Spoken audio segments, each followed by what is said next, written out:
Hello again, it's Fred Dodson, and I'd like to say a few things about absorbing energy through food and drink. Things that I've just picked up on over time, learned over time. Because there's a low consciousness way of eating, and there's a high consciousness way of eating, and naturally, the high consciousness way of eating nourishes you, gives you energy, and makes you look good. Whereas the low consciousness way of eating makes you look like so many people nowadays, miserable and overweight. It's about the lovingness, the loving kindness. The loving kindness that you put into preparing the food is more important than what type of food. Of course, processed foods don't have any loving kindness put into them. A meal cooked by your grandma that loves you very much has a lot of loving kindness put into it, and it's going to digest more easily regardless of what it is.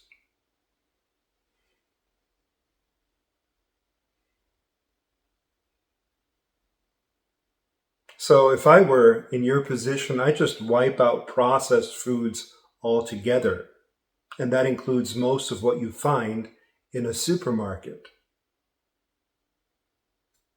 And then the second thing is, of course, how you cook it and how you prepare it.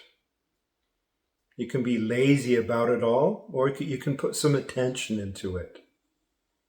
And the rich and famous, they always have chefs that have all the time in the world to put so much love and attention into every detail. And that's one of the reasons the rich and famous tend to be more slim. Whereas us lowly middle class people, we have work stress, all kinds of life stresses. Now, I don't have that. I've erased stress from my life and pressure. There's no time pressure in my life. I've always lived like a rich person, which is why I became rich later in life, even though I began as a lowly middle class person. I was able to ascend to the upper middle class and higher. Okay, but you see this in people who look healthy, feel healthy. There's a lot of attention to detail that most of us just don't have, especially in modern society and especially in America. Now, I've lived in Europe and other places where I've seen much more love put into food. I've been to Italy, I've been to Spain. There's just a lot of love around it. You meet with your family or your friends and you spend hours just talking and socializing and even doing business at the lunch table. So it's in the way you cook it.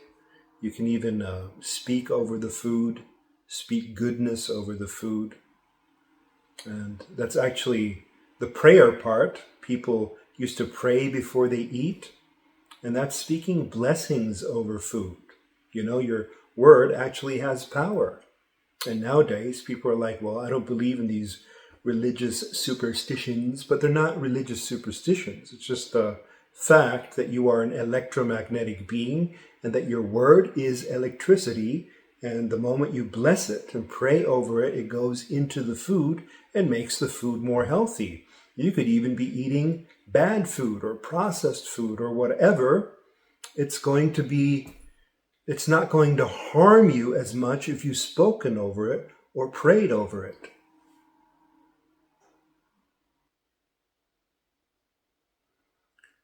Maybe one step before cooking is in your choice of foods. You need to look into foods that are nutrient dense and that will give you the things that your body needs, the minerals that your body needs, the electrolytes that your body needs. You get that word, electrolytes? The health that your body needs. I know my blood type, and I know which foods are good for my blood type, and that's the kind of foods I choose. And if I ever step into a supermarket, I don't use the processed food section, which is most of it. I go to the produce section, the veggies and fruits, and I go to the fish section and to the meat section, and that's all I get. But with time and consciousness, your choosing becomes more and more refined. So then later I started going to farms, getting my food directly from farms. And it just keeps getting more and more refined, okay? Because you're always looking for even more energy and even more health. Anyway, we've been at choice of food, and then the preparation of food, and then the blessing of food. And finally, we come to the eating.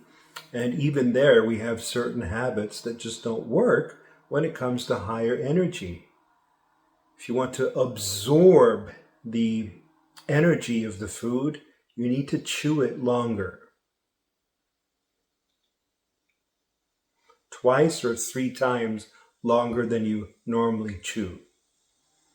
Now, I'm not talking about chewing until it's liquid or any of that. Okay, never mind that. That's not what I'm talking about. I'm just saying a little bit more so that you absorb the entire taste, because the taste tells you there's still energy there to absorb.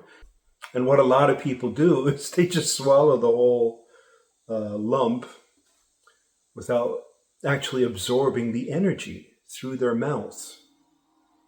Okay, so the moment it starts losing taste, the energy is absorbed, and now it can be digested, now it can be swallowed. And your digestion system is going to absorb the rest of the energy that the mouth can't absorb.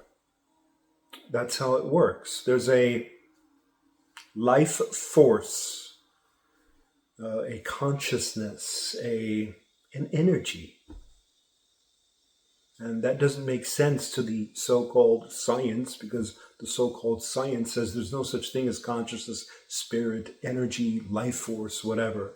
But really, that's the basis of a good life, knowing about the life force. It's very, very important. And the science and the schooling and the university and the authority, they tell you such a thing doesn't exist. I mean, what kind of earth are we living on here? What kind of planet is this? Where the people in charge tell you that the most important thing there is doesn't exist. Anyway, chewing longer will help you absorb the energy. And then you swallow, and then you digest. And how much of it should you eat? Well, I say keep your stomach half empty. I don't know why, but people tend to think they should eat until they're full, or they should always clean the plate. It's the conditioning in society. I say keep the stomach half empty. Don't always fill it to the brim. There's no need for that. If you have nutrient-dense food, you don't have to do that because you feel nourished. The real cause of weight gain is people not feeling nourished. So they eat more and more and more and more, looking for the nourishment that their body craves. They're actually doing the right thing, trying to fill and nourish themselves, but that's not how to do it. They're not actually gaining nourishment, replenishment from the food that they're choosing and the way they're eating it. But if you have nutrient-dense foods and you eat and bless the food and do what I just said, you're going to gain from it and you won't have to eat that much.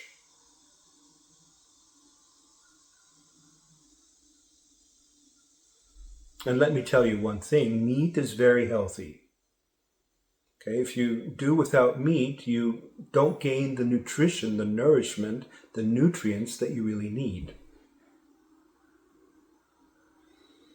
I realized how very important meat is when I was injured. I was seriously injured after a sports accident. And during that time, my body was traumatized and it craved meat. And meat always made the fever go down. Meat always soothed the pain. Meat always helped the body feel stronger. That's what meat is for.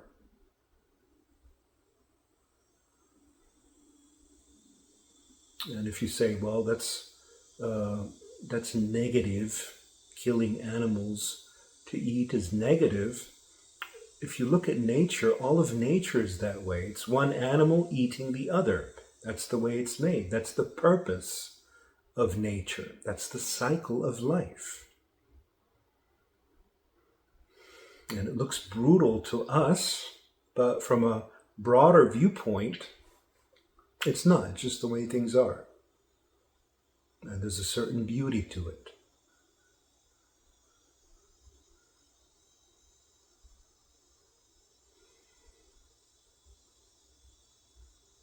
So when people overeat, they usually want to compensate, and that compensation action, maybe they go to work out or whatever, or strain themselves in housework, usually does not lose weight as they expect, but it causes chemical reactions of stress in the body, which actually lead to more weight.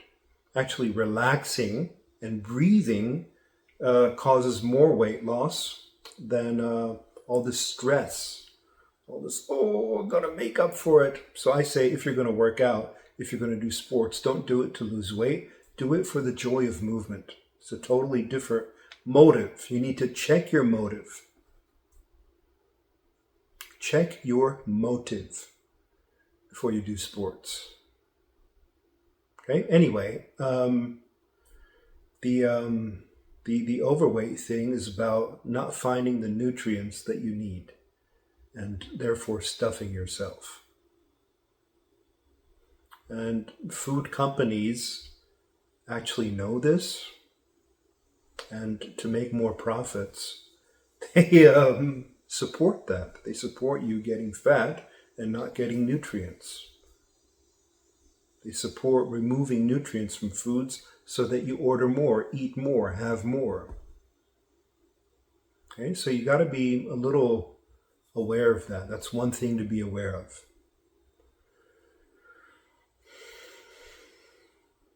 Then you eat, and after that you take a walk, or you rest, or whatever. And the same things go for absorbing energy from water.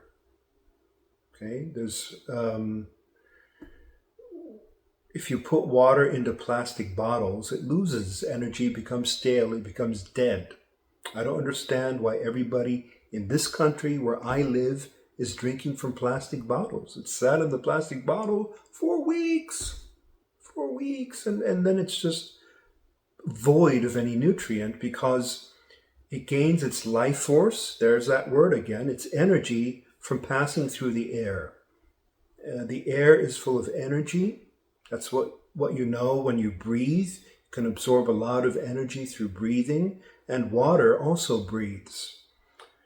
As strange and mystical as that sounds, it's a fact. Water breathes, and if it doesn't pass through air, if it's blocked away from air through plastic, it does not absorb its energy. And then when you drink it, it has no effect. It's like drinking distilled water. You know, if you filter water too excessively, some people buy these filters that filter out everything. They're drinking dead water. Distilled water is dead water. They say, well, all the bad chemicals are gone now. I've filtered for this, and this. Now I can drink it. Well, the bad stuff is gone, but the good stuff is gone too. Do you follow? So the filter you use, you need to look into that and research it for yourself. The filter you use should not filter too excessively. Just filter the really bad stuff. And why is there bad stuff in our drinking water anyway? These are political issues that you need to get involved in. Everybody needs to take responsibility and get involved in their political process. Why is the drinking water so bad? Why do we need all these filters in the first place? Well, it's not bad everywhere. Why not? Why is it good in this area and not in that area? That's something for you to look into, depending on your area. So water needs to pass through air to absorb energy. That's why I don't use a drinking bottle at home. I've seen a lot of people do that. They just spend all day drinking out of a closed bottle.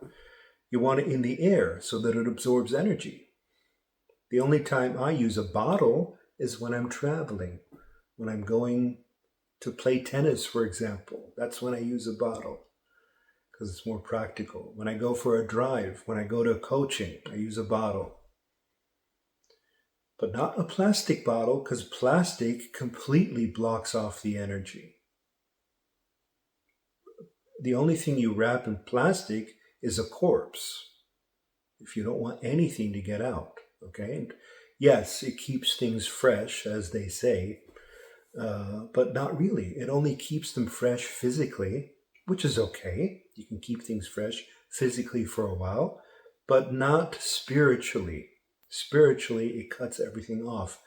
That's why I don't wear polyester anymore. Polyester is plastic. And I see a lot of gentlemen and ladies wearing polyester, walking around wrapped in plastic, cutting themselves off electromagnetically and spiritually from the world, from the environment. So you wouldn't lock a dog into your house. You wouldn't wrap your body in plastic. And you shouldn't wrap water in plastic. I use copper bottles. Sometimes I use steel. Sometimes I use glass bottles. I'm sure there's other materials that you could use. I haven't experimented with all of them yet. But I will. I like to experiment, and I've discovered these things that I'm talking about now through experiment. You know, often when I share these things, somebody online will say to me, well, there's a problem with this and this material and a problem with this and this bottle, and they have proven, and the science has proven, and they said this, they said that, and I say, I don't care. I say, shut up, because I've experimented for myself. Shut up. I don't care what the science says. I don't care what this study says, that study. I need to experiment and experience for myself.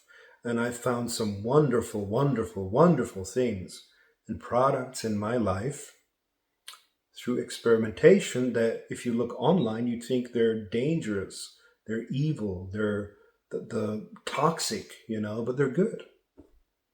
I won't go into specifics because it happens so many times. And if I do go into specifics and recommend this and this, there'll be, a dozen people warning me and getting upset at me and blocking me or whatever, so I don't have to mention it. All I have to say is experiment for yourself. Don't believe anything anyone tells you, especially online, especially people you don't know.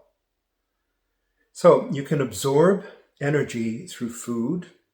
You can absorb energy through water. You can, even water that is not drunken, you can go into a good lake, a natural lake. Fake lakes too, but after some time, it takes a while for a fake lake, a human-made lake, to become natural, to become naturalized, just like it takes a while for an immigrant into a country to become naturalized and part of the country.